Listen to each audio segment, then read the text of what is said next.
విమోచకుడును సజీవుడునైన యేసయ్య అతి శ్రేష్టమైన నామంలో యేసు నామమున ఈ ప్రార్థన మీకు సమర్పిస్తున్నాను తండ్రి.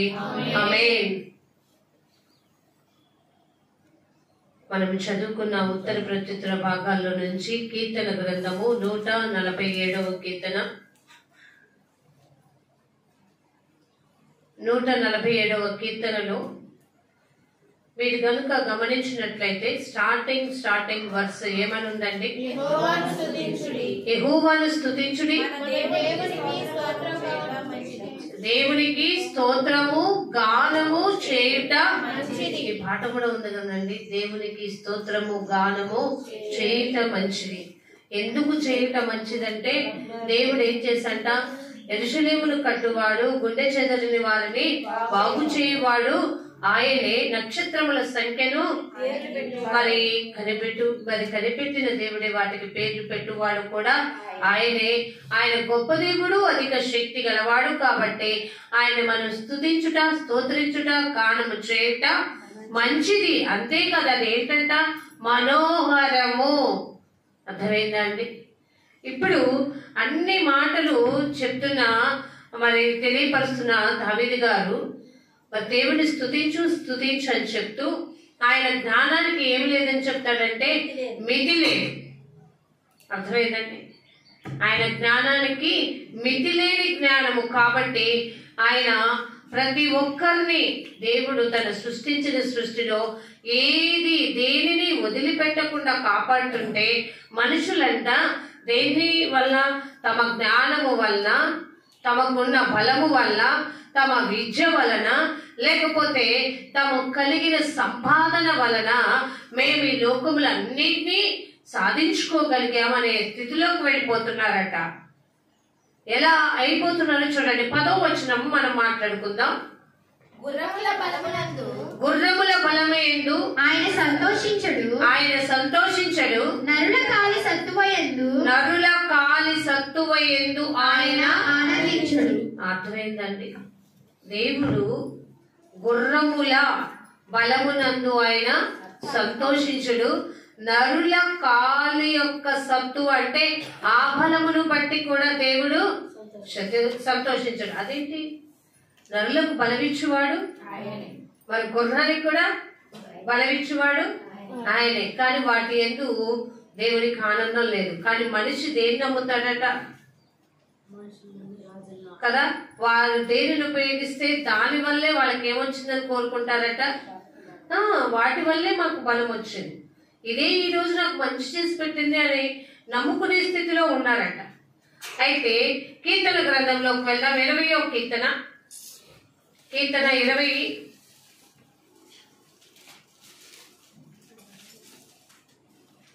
వచనం.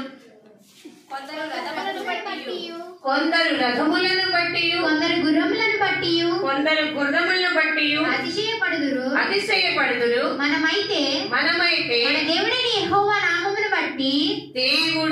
యెహోవా నామమును బట్టి అతిశయపడుదుము. అతిశయపడుదుము అంటే ఏంటండి?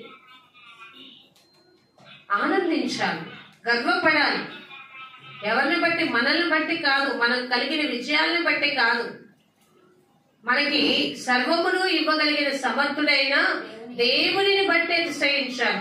అందుకే ఇక్కడ 7వ వచనంలో చెప్పాను కదండి, కొందరైతే రథములు నమ్ముకుంటున్నారు, కొందరు గుర్రాలను నమ్ముకుంటున్నారు, కొందరు జ్ఞానాన్ని నమ్ముకుంటున్నారు, కొందరు విద్యను నమ్ముకుంటున్నారు, కొందరు మరి ఎక్కువగా మరి తమకు ఇష్టమైన మరి వాటినన్నింటినీ నమ్ముకొని దీనివల్లే మేము సాధించగలిగాం అని నమ్ముతున్నారు.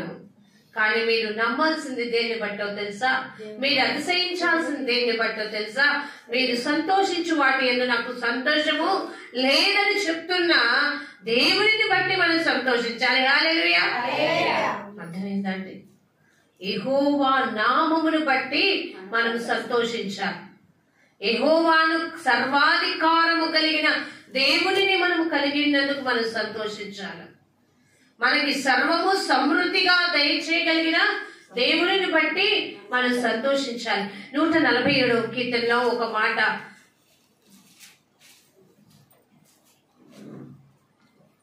8వ వచనం అండి. ఆయన ఆయన ఆకాశమును మేఘములతో కప్పువాడు, భూమి కొరకు వర్షమును సిద్ధపరచువాడు. అలాగే పశువులకును అరుచుచుండు పిల్ల కాకులకును ఆయన ఏమిస్తాడండి? మనం అనుకుంటాం మనం పెడుతున్నాం వాటికి ఆహారం అని. అర్థమైందా? అందుకే దేవుడు మనల్ని ఎవరు చూసి నేర్చుకోమన్నాడు తెలుసా? పక్షుల్ని చూడుడి, అవి విత్తవు, కోయవు, కొట్లలో దాచుకో. కానీ మీరేం చేయాలి? దాచుకోవడం కూడా చేసుకోవాలి. కానీ వీటిని మీకు ఎవరిస్తున్నారు? దేవుడే సహాయము చేస్తున్నాడు. వాటికంటే మీరు నాకు బహు శ్రేష్ఠులు కాదా? వాటికంటే నేను మిమ్మల్ని ఎక్కువగా పోషించలేనా? కానీ మీరు సమయాన్నంతా వృధా చేసుకోవద్దంటే మీ సమయాన్ని కేవలం దేనికి ఉపయోగించుకుంటున్నారని ఇది హెచ్చరిక. అంటే మనము కష్టపడి చేసి అలసిపోయి, అయ్యో ఇది నా వల్ల కాలేకపోయిందే, ఇప్పుడు నేను దేవుని సన్నిధానానికి వెళ్ళి కూర్చోలేనే, నా ఒళ్ళు పులిసిపోయిందే, నా ఒళ్ళు అలసిపోయిందే, నాకు సహకరించట్లేదే అనుకుంటే ఎంత ఘోరం అండి. ఆలోచించారా? దేవుడు మనకి బుద్ధిని ఎలా ఇచ్చాడు? యోబు గ్రంథంలో చూడండి, నేను మీకు అనేక సార్లు ఆ మాట తెలియపరిచాను. యోబు గ్రంథంలో భూజంతువుల కంటే 35వ అధ్యాయంలో 11వ వచనం అండి. అందరు తీయండి, ఇది మనందరి దగ్గర నోట్ డౌన్ అయి ఉండాలి. యోబు గ్రంథం 35వ అధ్యాయం 11వ వచనం. భూజంతువుల కంటే మనకు ఎక్కువ బుద్ధి నేర్పుచు ఆకాశ పక్షుల కంటే మనకు ఎక్కువ జ్ఞానము కలుగు చేయుచు నన్ను సృజించిన దేవుడు ఎక్కడున్నాడని అనుకుని వారు ఎవరునూ లేరు. ఆలోచించారండి, ఎవరికంటే గొప్ప జ్ఞానం ఇచ్చాడండి మనకి. మనము చాయని కుక్కో లేకపోతే జంతువులో కనపడుతుంటే కాళ్ళతో ఆడుకుంటాం చూడు, పక్షులు కనబడితే చూసు అని వారి ఊరికి తరిమేస్తాను చూడు. వాటికి బుద్ధి జ్ఞానం ఉంది. వాటికంటే కూడా ఎక్కువగా నేను నీకు బుద్ధిని జ్ఞానాన్ని ఇచ్చాను కదా. మరి నువ్వు నీ యొక్క జీవితంలో కలిగిన వచ్చిన ప్రతి ఒక్క మేలును కూడా అది ఎవరిని బట్టి వచ్చిందని నమ్మాలి? అర్థమైందండి? ఒక్కరి నుంచైనా రెస్పాన్స్ అందరూ చెప్పాలి, ఇది నాకు దేవుని బట్టే కలిగింది. ఎందుకంటే నేను అతిశయించవలసింది దేని బట్టి? అర్థమైందండి? మనము అతిశయించాల్సింది మన ప్రభువైన యెహోవా నామమును బట్టి అతిశయించు వారిగా ఉండాలి.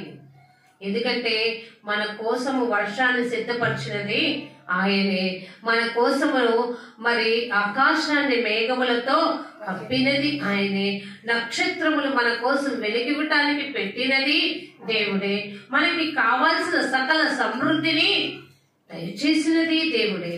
మరి మనం ఎలా మర్చిపోతామండి? జాగ్రత్తగా ఆలోచించుకోండి. దేవుని ఆజ్ఞ లేకపోతే, దేవుని కృప లేకపోతే, దేవుడు కనుచూపు నీ మీద లేకపోతే మనం ఏమైపోతాం తెలుసా అండి? బూడిదైపోతాం. జాగ్రత్తగా ఉండాలి. అందుకే కీర్తన 103:11 ఒక మాట,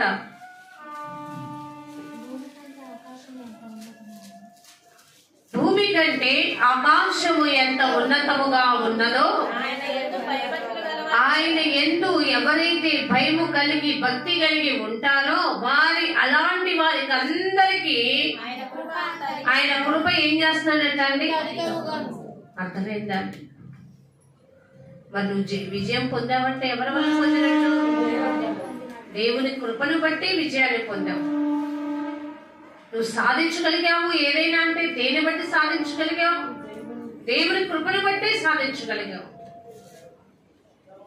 మనము నమ్ముకోవాల్సింది ఎవరిని? అందుకనే దేవుడు ఏం చెప్పాడో తెలుసా అండి? 1 సమూయేలు 16:7 మనకి బాగా తెలుసు. సమూయేలు గారు వెళ్ళినప్పుడు దేవుడు తను ఏర్పాటు చేసుకున్నది ఎలాంటి వారిని అని చెప్తూ, అయితే యెహోవా సమూయేలుతో ఇలాగు సెలవిచ్చెను, అతని రూపమును అతని ఎత్తును లక్ష్య పెట్టకుము, మనుషులు లక్ష్య పెట్టు వాటిని యెహోవా లక్ష్య పెట్టడు. హల్లెలూయా. మనం ఏం చేస్తాం? మనం ఏదైతే లక్ష్య పెడతామో దేవుడు వాటిని లక్ష్య పెట్టడంట. యుద్ధానికి బయలుదేరుతున్నావా? నువ్వు గొల్యాతుని చూస్తున్నావేమో దావీదు, కాదు, అతని రూపాన్ని అతని ఎత్తును కూడా నువ్వు లక్ష్య పెట్టదు. సమూయేలు, నువ్వు నాకు కావలసిన బిడ్డను ఎతకడానికి రూపవంతుడిని ఎవరినో ఎత్తుక్కుంటున్నావేమో, కాదు, నేను రూపాన్ని కాదు, నేనేం చేస్తాను తెలుసా? లోపల నాకు కావలసిన నా యందు భయభక్తులు కలిగి నన్నే నమ్ముకొని నన్ను ఎన్ని పరిస్థితుల్లోనైనా ఎటువంటిది వచ్చిన కథలకు స్థిరముగా నిల్చున్న వారినే నేను లక్ష్య పెడతాను అంటున్న దేవుడు. జాగ్రత్తగా ఆలోచించండి. మనం ఎటువైపు ఆలోచన మార్గంలో వెళ్తున్నాము. మనము లక్ష్య పెట్టే వాటిని దేవుడు లక్ష్య పెట్టట్లేదు. మనము జ్ఞానము అనుకున్న వాటిలో దేవుడు జ్ఞానమే లేదంటున్నాడు. నీ జ్ఞానమంతా వెళ్ళిది అని చెప్తున్నాడు. నీకు కావలసినది నా వాక్యం అనే జ్ఞానము నీకు కావాలి. నీకు కావలసింది నా యందు భయభక్తులు కలిగిన జీవితం కావాలని దేవుడు చెప్తున్నాడు. వాటిని మర్చిపోయే స్థితిలో ఉంటున్నామా? దేవుడు అనేక సార్లు మనకి బోధిస్తున్నప్పుడు సర్వమును సమృద్ధిగా ఉంచి సర్వ సృష్టిని మనకి ఫ్రీ ఆఫ్ కాస్ట్ లో ఉంచి, అంతేకాదండి, మన బాడీలో ఉన్న ప్రతిదీ కూడా, ప్రతి ఒక్క ఆర్గాన్ కూడా దేవుని కృప లేనిదే అవి ఫంక్షనింగ్ అవ్వవు. ఇక నీ కృప వల్ల నా హార్ట్, నా కిడ్నీ, నా లివర్, ప్రతిదీ ప్రభా, నా బాడీలో ఉన్న ప్రతిదీ ఫంక్షనింగ్ అవుతుందంటే కేవలం నీ దయ వల్లనే ప్రభా, నీ కృప వల్లనే ప్రభా. ఈనాడు నేను సజీవంగా ఉన్నాను అంటే కేవలం మీరు నా మీద చూపిన ఈ జానే ప్రభాని. ఉదయం లేవగానే దేవునికి దాని గురించి స్తోత్రం చెప్తున్నారా అండి? దేవుణ్ణి అడుగుతున్నారా? అయ్యా ఇగో ఈ రోజంతా మరి నాలో ఉన్న ప్రతి ఒక్క అవయవాన్ని సరిగా ఫంక్షనింగ్ అయ్యేలాగా, నాకు బుద్ధి ఉంది, నాకు జ్ఞానం ఉంది, నేను తినటం వల్ల, నేను ఆరోగ్యాన్ని సరిగ్గా చూసుకోవటం వల్ల అనే ఇదితో కాకుండా కేవలం నీ దయా సంకల్పం వల్లనే ఈరోజు నేను లేవగలిగాను, ఈరోజు నీ సన్నిధిలో కూర్చోగలిగాను, నేను మొరపెట్టుకోగలిగాను, నేను నా పని నేను చేసుకోగలిగాను అని దేవునికి స్తోత్రం చెప్పుట మంచిదండి. జాగ్రత్తగా ఆలోచించుకోండి. కీర్తనల గ్రంథంలోనే 33వ కీర్తనలో 33వ కీర్తన, ఏ రాజన్నా యుద్ధానికి వెళ్ళినప్పుడు ఇక్కడ చెప్తున్నాడు. 33వ కీర్తన 16వ వచనం, ఏ రాజును సేనా బలము చేత రక్షింపబడడు, ఏ వీరుడును అధిక బలము చేత తప్పించుకొనడు, రక్షించుటకు గుర్రము అక్కడకు రాదు, అది దాని విశేష బలము చేత మనుషులను తప్పింపజాలదు, వారి ప్రాణమును మరణము నుండి తప్పించుటకును కరువులో వారిని సజీవులుగా కాపాడుటకును యెహోవా దృష్టి ఆయన యందు భయభక్తులు గలవారి మీదను ఆయన కృప కొరకు కనిపెట్టు వారి మీదను నిలుచున్నది. హల్లెలూయా. చూసారంటే ఎంత క్లియర్ గా మరి ఇక్కడ రాయబడి ఉన్నది మాటలు. ఒక మాట చెప్తున్నాడు కదా, ఏ రాజుకైనా బలం వచ్చిందంటే అతని సేన వల్ల బలము కాదట. ఆలోచించారా?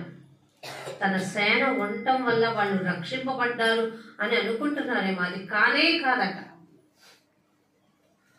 మరి ఏ వీరుడును కూడా ఎంతటి వీరాతి వీరుడైనా కానీ అధిక బలము చేత తప్పించుకొనలేడు.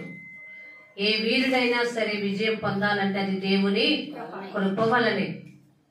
అక్కడ ఇంకా మాట చెప్తున్నాడు కదా, విశేష బలము చేత మనుషులు తప్పించు. అర్థమైందండి, తమకున్న గొప్ప బలము చేత వాళ్ళు తప్పించుకోవడానికి అది అసలు కుదరనే కుదరదు. దేవుడి దృష్టిలో వాళ్ళ ప్రాణాన్ని తప్పించాలన్నా, మరి వాడిని సజీవులుగా కాపాడాలన్నా ఎవరి యొక్క ఆధీనంలో ఉందంట? అందుకే కదండి కీర్తన 116:8 ఎప్పుడు మనం మర్చిపోకూడదు. ఎందుకంటే మరణము నుండి నా ప్రాణమును, కన్నీళ్లు విడవకుండా నా కనులను, జారి పడకుండా నా పాదాల్ని ఎవరు తప్పిస్తారు? దేవుడే తప్పిస్తాడు. కాబట్టి గుర్రముల్ని, రాజుల్ని, మనుషుల్ని నమ్ముకోవటం కాదు. ఒక బుద్ధి లేనివాడు అంటాడు, నీకు దిక్కున్నవాడు చెప్పుకోని. మనకు దిక్కున్నది ఎవరో చెప్పగలిగితే భూమి మీద ఏమైపోతారో ఆలోచించుకోండి. ఎందుకంటే తన బిడ్డల ప్రాణాన్ని, తన భక్తుల ప్రాణాలని దేవుడే కాచి కాపాడతాడు. ఇక్కడ చెప్తున్నాడు, వారిని నేను సజీవులుగా ఉంచుతాను. ఎందుకో తెలుసా? ఆ బిడ్డలు నా యందు ఏం కలిగి ఉన్నారని చెప్తున్నాడండి కింద వచనంలో. వాళ్ళు నా యందు భయభక్తులు కలిగి వాళ్ళకి ఎప్పుడూ కూడా నా కృప కొరకు ఏం చేస్తున్నారట? అందుకే ఉదయమున నీ కృపను, ప్రతి రాత్రి నీ విశ్వాసతను కూర్చి నేను ఏం చేయాలి ప్రభా? నిన్ను స్తుతించాలి.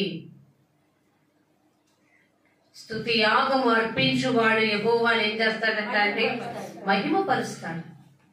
వాడు తన మార్గానికి కావలసిన వాటినన్నిటినీ కూడా మరి ఆ దేవునిని మహిమపరచుట చేత, దేవుని కృప వలన ఆ మార్గాన్ని సిద్ధపరచుకోవడానికి ఎవరు సహాయం పొందుతున్నారో తెలుసా? దేవుని సహాయమే.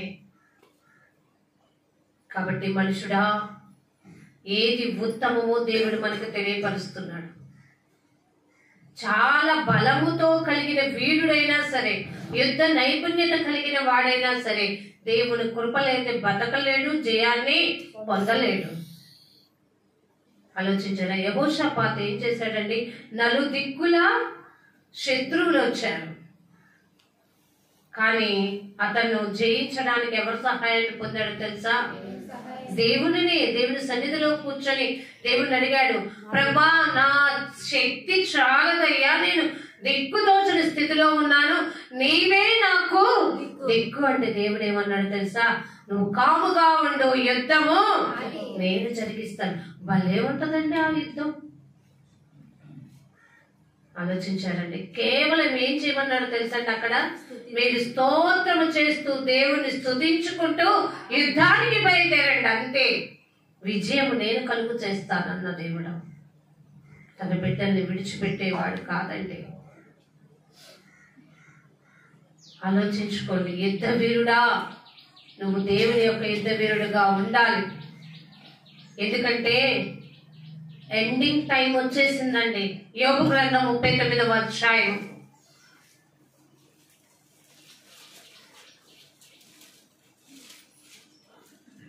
యోబు గ్రంథం 39:19వ వచనం. గుర్రాల్ని మరి నువ్వు చదువుకునే చదువుల్ని నమ్ముకునే నీవు, నీ కాలు సత్తుని నువ్వు నమ్ముకునే నీవు, గుర్రానికి నీవు బలమునిచ్చితివా? జూలు వెంట్రుకలతో దాని మెడను కప్పితివా? మిడతల వలె అది గంతులు వేయునట్లు చేయుదువా? దాని నాసికాల ధ్వని భీకరము.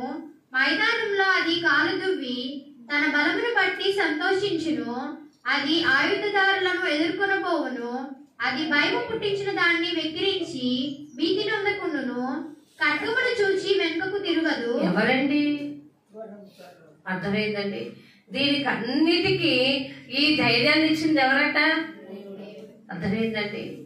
యుద్ధానికి నీవు వెను తిరగొద్దు, ధైర్యముతో ఉండు. మనం కూడా ఈ లోకంలో కలిగే ప్రతి ఆర్థిక పరిస్థితులు కానీ, కుటుంబ సమస్యలు కానీ, అనారోగ్య సమస్యలు కానీ, మరి ఏ విధమైన సమస్య వచ్చినా కూడా మనం ఏమవకూడదో తెలుసా? అధైర్యపడకూడదు, భయపడకూడదు. మనం ఎవరిని బట్టి సంతోషించాలి? జాగ్రత్తగానండి. ఎందుకంటే నా ప్రతి కొదువును తీర్చగలిగింది నా ప్రభువైన దేవుడే. ఆయనకే నేను మొరపెట్టుకోవాలి. నా విజ్ఞాపన ఏదో, నా ధ్వని ఏదో దేవునికే నేను చెప్పుకోవాలి. దాని అయితే నాకు సంతోషము, దానిలోనే నేను ఆనందించగలుగుతాను. అక్కడే నాకు సమాధానము దొరుకుతుంది. అందుకనే ఎంత వీరుణ్ణి నమ్ముకోవద్దు. నరుల కాలి సత్తువ ఎందు కూడా దేవుడు సంతోషం కలిగి ఉండేవాడు కాదు. ఎవరైతే తన యందు భయభక్తులు కలిగి తన కృప కొరకు కనిపెట్టుకుంటారో వారిని చూసి దేవుడు ఆనందించేవాడుగా ఉన్నాడట. మరి నీ ఆనందం ఏది? నీ సంతోషం ఏది? ఆ గుర్రము కూడా అండి యుద్ధానికి ఎలా సిద్ధమవుతుందో తెలుసా అండి. చూడండి, అక్కడ ఒక మాట భలే రాయబడి ఉందండి. 24వ వచనంలో, ఉద్దండ కోపంతో అది బహుగా పరుగులెత్తును, అది బాకానాదం విని ఊరకూడదు, బాకానాదం వినబడినప్పుడల్లా అది ఆహా ఆహా అనుకుని దూరము నుండి యుద్ధ వాసన తెలుసుకుంటుందట అండి. చూసారండి, దూరము నుండే గుర్రములు జంతువులు యుద్ధ వాసన చూసుకొని వెనుతిరగక పిరికి ఆత్మతో కాకుండా ధైర్యాత్మతో నేను రెడీ సిద్ధమా అని ఎలా అవి మరి రంకెలు వేస్తూ ఉంటాయో దేవుడు మనకి చెప్తున్నాడు. నేనును నీకు బాకానాదం ఊదుతున్నాను, నేను నీకు హెచ్చరిక చేస్తున్నాను. సమయం గతించిపోతుంది, దేవుడు త్వరగా రాబోతున్నాడు, ప్రతి వానికి తీర్పు తీర్చబోతున్నాడు. నీవు సిద్ధపడు, నీవు సిద్ధపడు. సిద్ధపడు అంటే నీకు వెననల్లక ఉంది. అదైతే దూరము నుండే ఏం చేస్తుందట అండి? వాసన పసిగట్టేస్తుందట. ఏ వాసన అది? చూసారండి, మరి మనకి రక్షణ వాసన అవసరం లేదు, నిరీక్షణ వాసన ఉండట్లేదు, విశ్వాస వాసన ఉండట్లేదు. దేవుడు ఈ మూడింటిని కలిపే పరిమళ వాసన అని పిలుస్తున్నాడు. తన యందు భయభక్తులు కలిగిన బిడ్డలు, తన కృప కొరకు కనిపెట్టే బిడ్డలు దేవుని యందు సంతోషించాలి అంటే దేవుని కొరకు వీళ్ళు రక్షణ వస్త్రాలు తీసుకుని విశ్వాసము నుండి తొలగిపోక నిరీక్షణలో కొనసాగుతూ దేవునికి పరిమళవాసనగా ఉంటే వాళ్ళు ఆ బాకానాదం ఊదినప్పుడు అదరురు బెదరరు జడియరు. దేవుని రాకడకై తమను తామును సిద్ధపరచుకొని ప్రభువా అని వాళ్ళు తెలుసుకొని సిద్ధమవుతారండి. మరి మనకు అది వినపడుతుందండి. ఇక్కడ అంటున్నాడు, ఈ మాటలు ఎవరెవరితో చెప్తున్నారు తెలుసా అండి? యోబుతో. యెహోవానే యోబుతో చెప్తున్నాడు. యెహెజ్కేలు గ్రంథంలో 33వ అధ్యాయము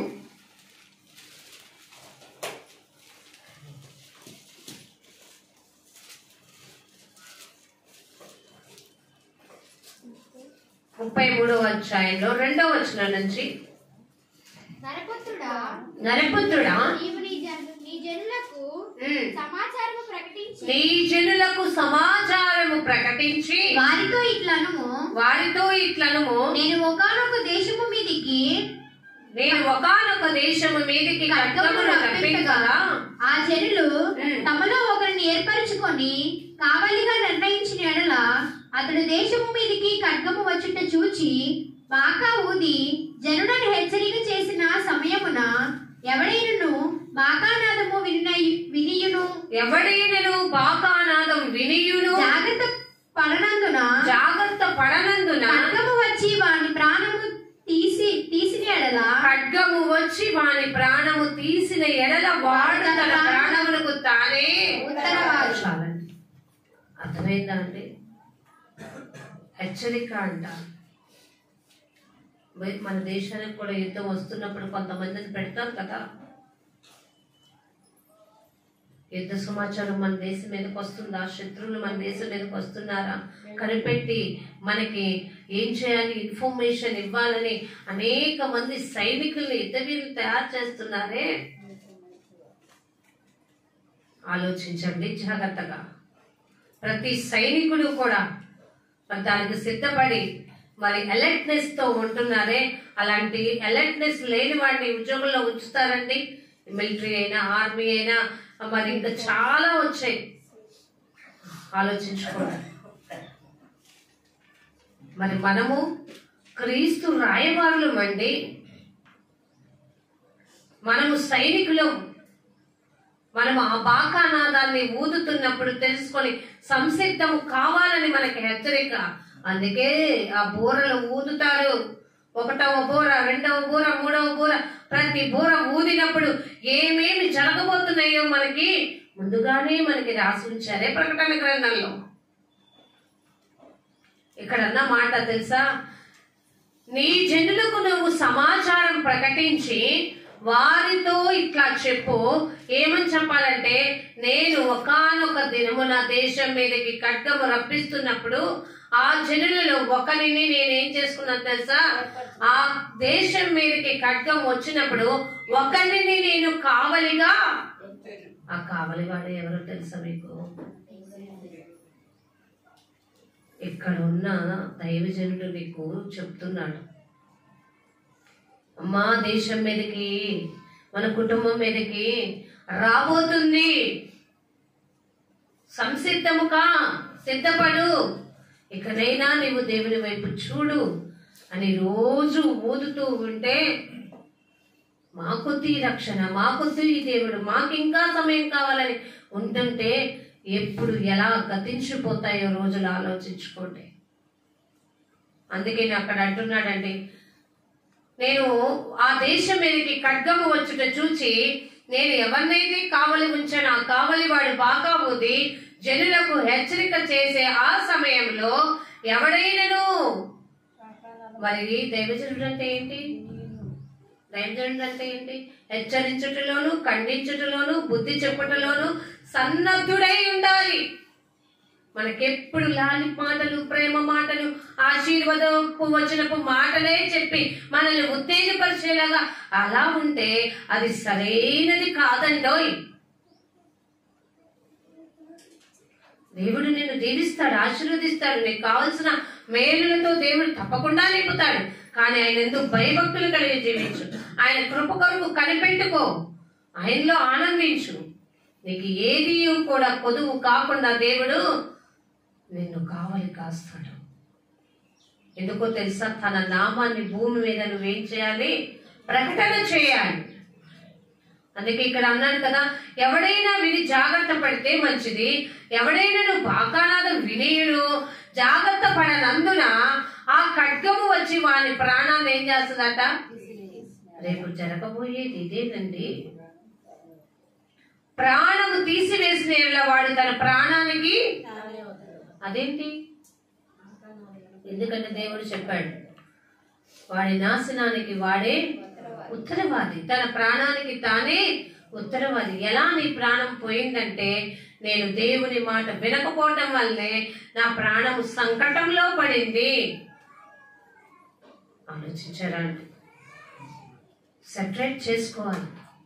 దేవుడు అనేక హెచ్చరిక మాటలతో దైవజనుల ద్వారా, బోధకుల ద్వారా మనకి మాటలు వినిపిస్తున్నప్పుడు ఇది నా కోసమే, నా జీవితం కోసమే, ఆత్మీయతలో నేను ఎదగడం కోసమే, నేను నా దేవుని సంపూర్ణతలోకి వెళ్ళడం కోసమే ఈ మాటలు, ఈ శిక్షణ, ఈ బోధ అని తెలుసుకుంటే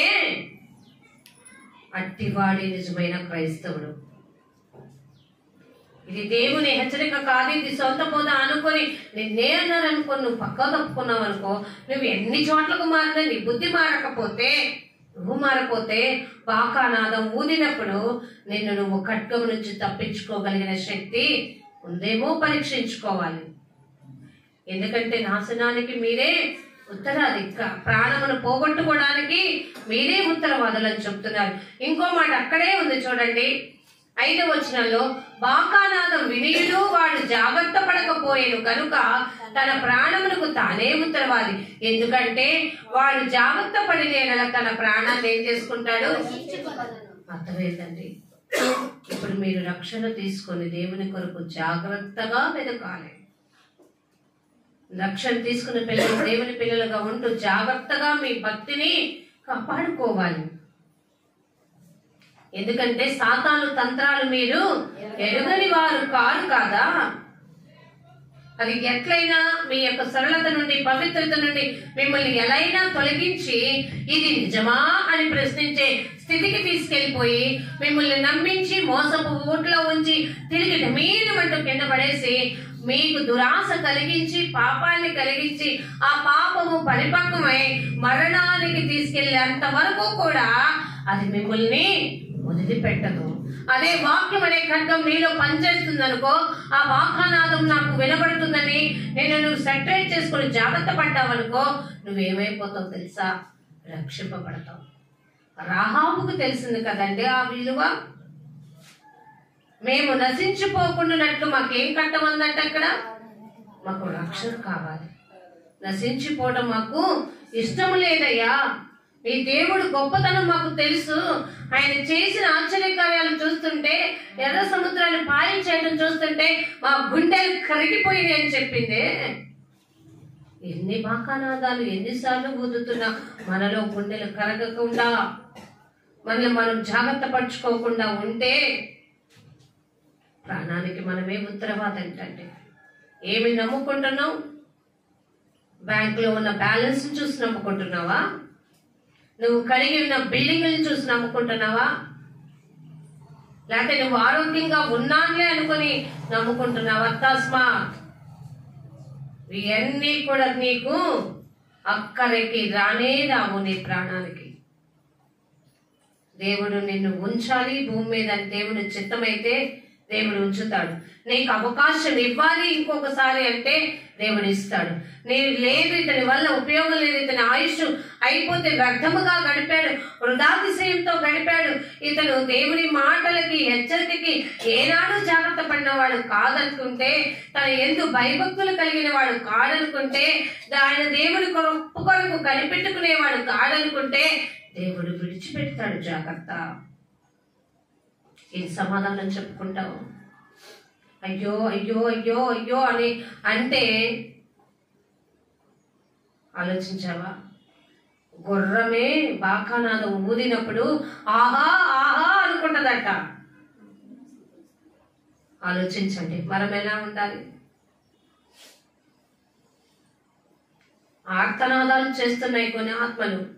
ప్రభువా ఎందాకయ్యా, ఎందాక మమ్మల్ని హింసించిన వారికి, మమ్మల్ని బాధించిన వారికి తీర్పు తీర్చక ఎంతవరకు ఉంటావంటే, ఇగో నీ సహోదరులు సహదాసుల యొక్క లెక్క అర్థమైందండి. అందుకు ఆలస్యం అవుతుంది. మరి వాటి కొరకు మనము భారముతో ప్రార్థన చేయాలి. విన్నా వినకపోయినా మనం వారికి బోధను వినిపించాలి. ఎందుకంటే ఈ మాట నాకు వినపడలేదు అనే మాట వాళ్ళ నోట రాకూడదు. కానీ మనము చెప్పటం మన పని దేవుడు చెప్తున్నాడు. చూడండి సామెతల గ్రంథంలో 21, సామెతల గ్రంథం 21:31 వచనం. యుద్ధ దినమునకు గుర్రములను ఆయుత్తపరచుటకద్దు గాని. ఒకసారి చదువుమా. యుద్ధ దినమునకు గుర్రములను ఆయుత్తపరచుట కద్దు గాని. యుద్ధ దినమునకు గుర్రములను ఆయుత్తపరచుట కద్దు కానీ రక్షణ యెహోవా ఆధీనము. గుర్రాలని యుద్ధానికి సంసిద్ధం చేస్తాం, అది ఓకే. కానీ నీవు ఆ యుద్ధ దినమున నువ్వు తప్పించబడాలంటే రక్షణ ఎవరి ఆధీనంలో ఉంది? రక్షణ తీసుకోమని మనం ఎన్నిసార్లు చెప్పినా, దేవుడు ఏర్పాటు చేసుకుని చేర్చుకుని వాడు ధన్యుడు. ఆ ధన్యతలోకి వెళ్ళటానికి ఆయన కృప కొరకు ఆయన ఎందుకు భయభక్తులు కలిగి కనిపెట్టుకుంటే ఆయన తన యొక్క కృపావరము చేత మనకి ఏం చేస్తాడు? రక్షణ అనే వరాన్ని మనకి ఇస్తాడు. హల్లెలూయా. జాగ్రత్తగా ఉంటున్నావా? నిన్ను నీవు సంసిద్ధత చేసుకునే స్థితిలోకి వెళ్తున్నావా? రక్షణ నీ ఆధీనం కాదు, దేవుని ఆధీనం. నువ్వేదో ఇష్టం ఉంటే తీసుకుందాం, కష్టమైతే మానుకుందాం, ఈ సంవత్సరం కాదు, ఈ సంవత్సరం కాదు, ఈ సంవత్సరంలో ఏం వెనకబెడతావు?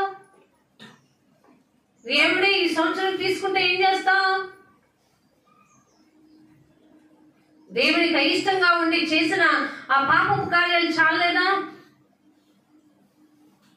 ఎన్నో శ్రమల నుంచి, ఎన్నో ఇరుకుల నుంచి, ఎన్నో ఇబ్బందుల నుంచి దేవుడు నిన్ను పోషించి రక్షించి, అయ్యో ఇకనైనా ఈ సంవత్సరమైనా ఈ బిడ్డ తెలుసుకుంటాడని దేవుడు తన కృపను చూపించి చాలేదా? ఇంకా ఎన్ని సంవత్సరాలు కావాలి, ఎన్ని రోజులు కావాలి? కీర్తన 103 12వ వచనం.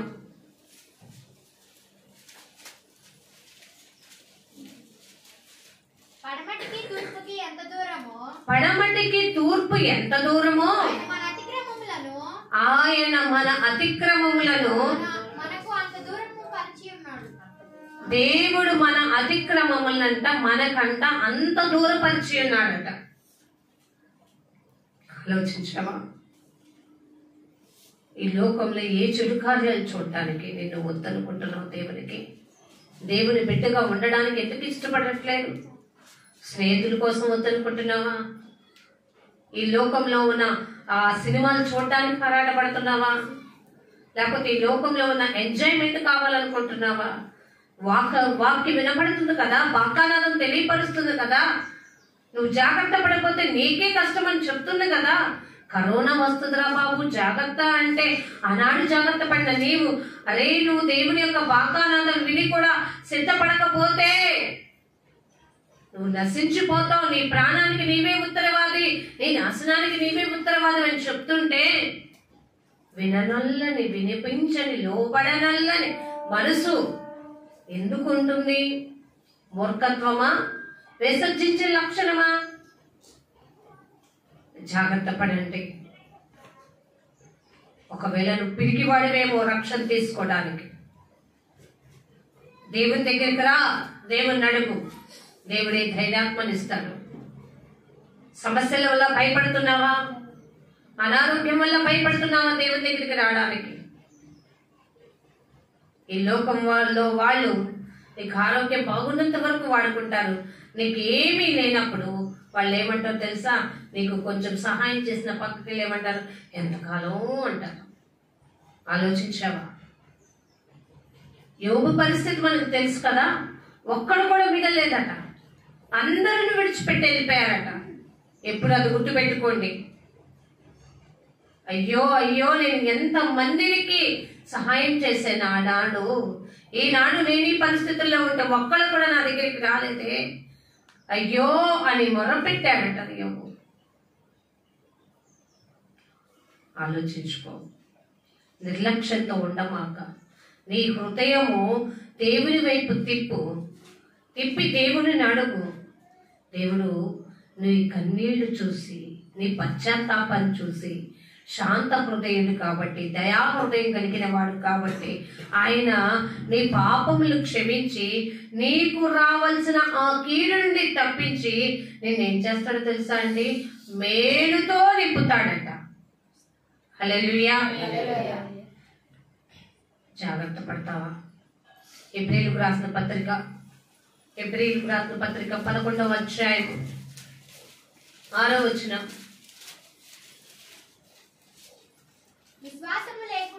విశ్వాసము లేకుండా దేవునికి ఇష్టడుగా ఉండుట అసాధ్యము.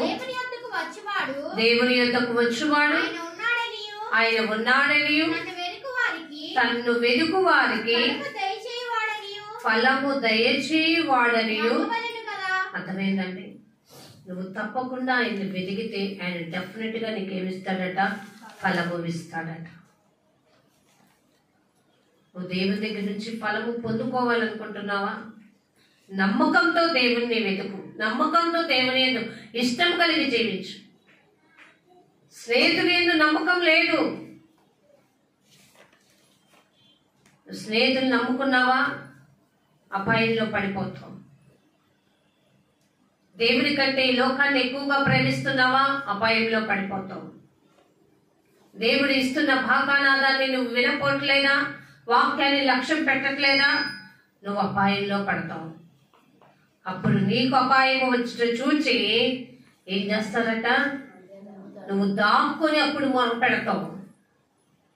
నువ్వు దాక్కుని అపాయం వచ్చినప్పుడు చూచి దాక్కుని మొరపెడితే నీ సమయము అయిపోయింది, ఇక నీ మొరను కూడా నేను వినను. ఎప్పుడైనా ఇది గమనించుకోండి. యెహోవా దయా దాక్షిణ్య పూర్ణుడే, కానీ ఆయన కోపం వస్తే నిమిషం మాత్రంలో ఏమి చేయగలడు? సర్వము సృష్టించిన సర్వాధికారి అయిన దేవుడు. ఆలోచించుకో, సమస్తం ఆయన గుప్పిటిలో ఉంది. భూమి మీద ఈ వర్షాలు, అకాల వర్షాలు ఇవన్నీ ఎందుకు వస్తున్నాయి అనుకుంటున్నారు? మీరు అనుకుంటున్నారు ఇది ప్రకృతి ధర్మము అని. దేవుడు చూపిస్తున్నాడు. జాగ్రత్త పడండి.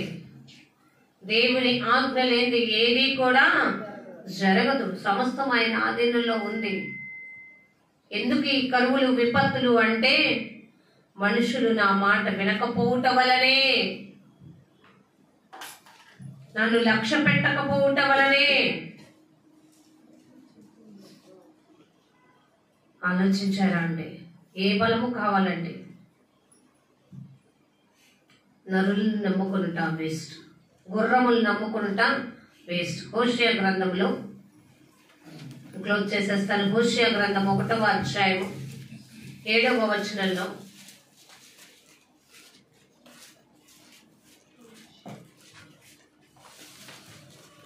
హోషేయ గ్రంథం 1వ అధ్యాయం 7వ వచనం. అయితే చదువు 1:7. అయితే యూదా వారి ఎడల జాలిపడి విల్లును ఖడ్గమును యుద్ధమును గుర్రములు రౌతులు అను వాటి చేత కాక తమ దేవుడైన యెహోవా చేతనే వారిని రక్షించును. అర్థమైందండి? గుర్రములు రౌతుల వల్ల కాదు నేను రక్షించాలనుకున్నది, దేవుడైన యెహోవా చేతనే నేను రక్షింపగలుగుతా. గొల్యాతుని ఓడగట్టడానికి దావీదు ధరించుకున్న ఆయుధముల కారణం, లేకపోతే దావీదు వాడిన ఆ వడిసెల కారణం కాదండి, దేవుడే. దేవుడి వలన మాత్రమే ఆ కార్యము జరిగింది.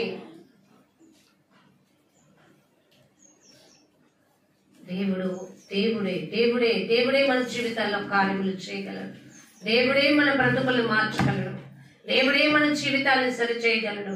దేవుడే మన యొక్క ప్రతి అక్రతలో నుంచి మనల్ని బయటకి తీసుకురాగలడు. నువ్వు నమ్ముకునే స్నేహితులు నీకు సహాయం చేయరు, నమ్ముకునే ఇరుగు పొరుగు వారు సహాయం చేయరు, నమ్ముకునే బంధువులు నీకు సహాయానికి రారు. నువ్వు అతిగా ప్రేమించే మరి ఏది కూడా నీ సహాయానికి రాదు. ఆలోచించుకో, జాగ్రత్తగా మలుచుకో. దేవుడు మనకి పక్షుల కంటే జంతువుల కంటే ఎక్కువ బుద్ధి జ్ఞానం నేర్పుతూ మనకి హెచ్చరిక చేస్తూ బాకానాలో ఊదుతూ నీ ప్రాణానికి నీవే ఉత్తరవాది అంటున్నప్పుడు ఎక్కడైనా సిద్ధపడు, ఎక్కడైనా నీ మనసు తిప్పుకో, ఎక్కడైనా దేవుని అడుగు, ఎక్కడైనా దేవుని ఎందుకు భయభక్తులు కలిగు, ఎక్కడైనా దేవుని కృప కొరకు కనిపెట్టు, ఎక్కడైనా దేవునికి ఉదయాన్నే లేచి దేవా నీకు స్తోత్రమయ్యా అని చెప్పే స్థితిలో ఉండు. ఇకనైనా అంటే సమయం ఏమైపోతుంది అన్నట్టు గతించిపోతుంది. ఆల్రెడీ మీరు చూస్తూనే ఉన్నారు కొన్ని ఈ విపత్తుకంతా కారణం హెచ్చరికలే. ఈ హెచ్చరికను గమనించి మీరు మసులుకోగలిగితే ధన్యులు. లాస్ట్గా ఒక రిఫరెన్స్, యెషయా గ్రంథము 31 చూడండి. యెషయా గ్రంథం 31:1 వచనం.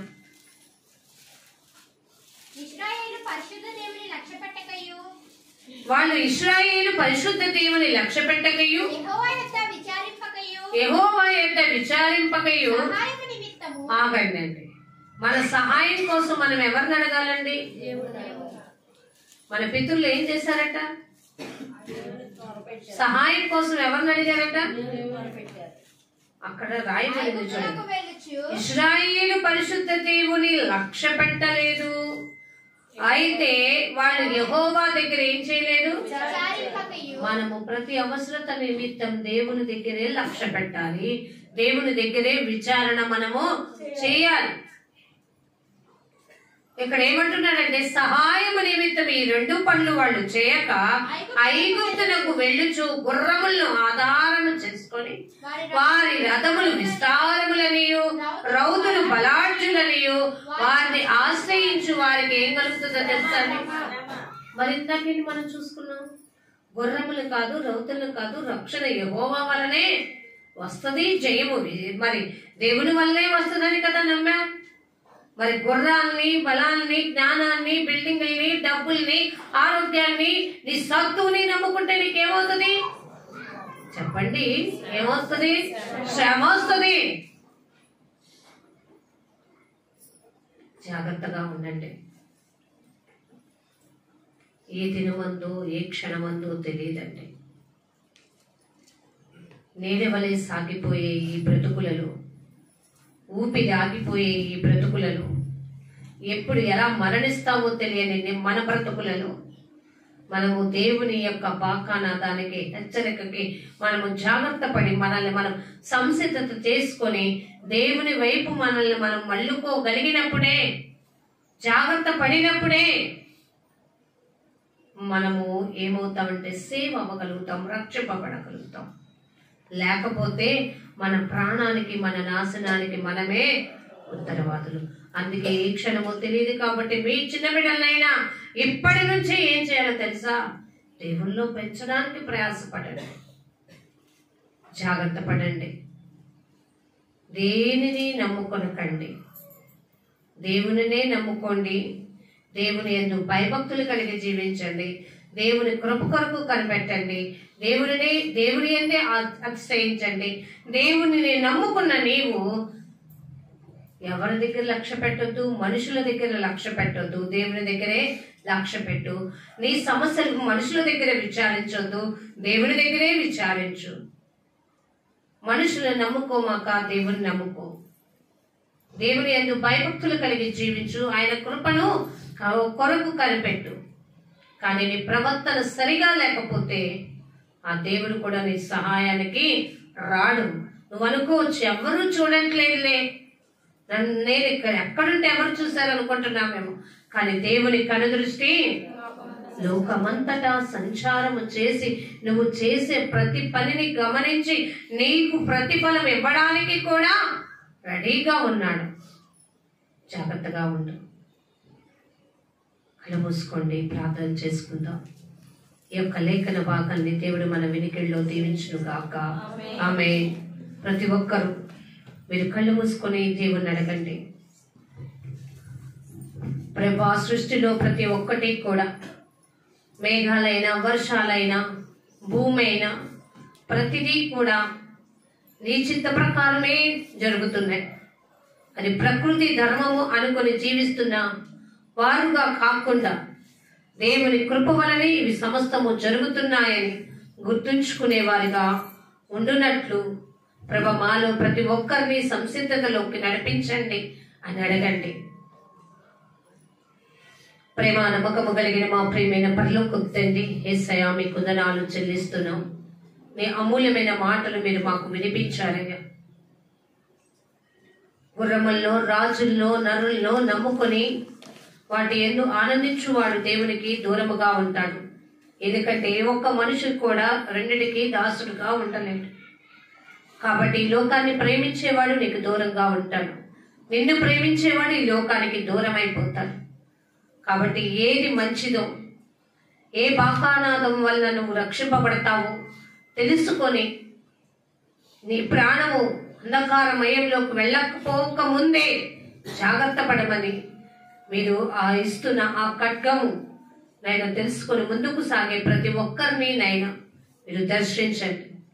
ఎవరెవరైతే ఇకనైనా మేము దేవుని యొక్క బిడ్డలుగా దేవుని చేత రక్షింపబడాలి, ఆయన దగ్గరే మాకు ఆధారము అని నమ్ముకొని ఎవరైతే నీ కృప కొరకు కనిపెడుతున్నారో వారిని దర్శించండి.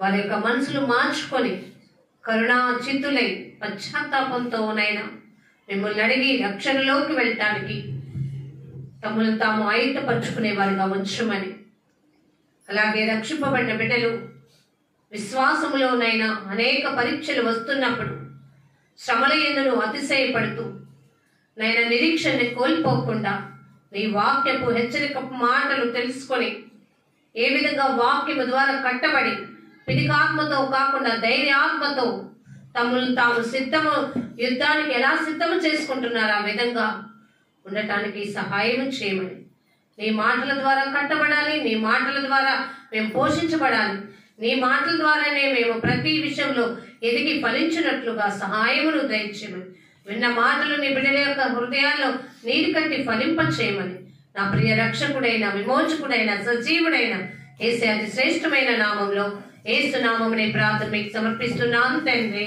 ఆమేన్.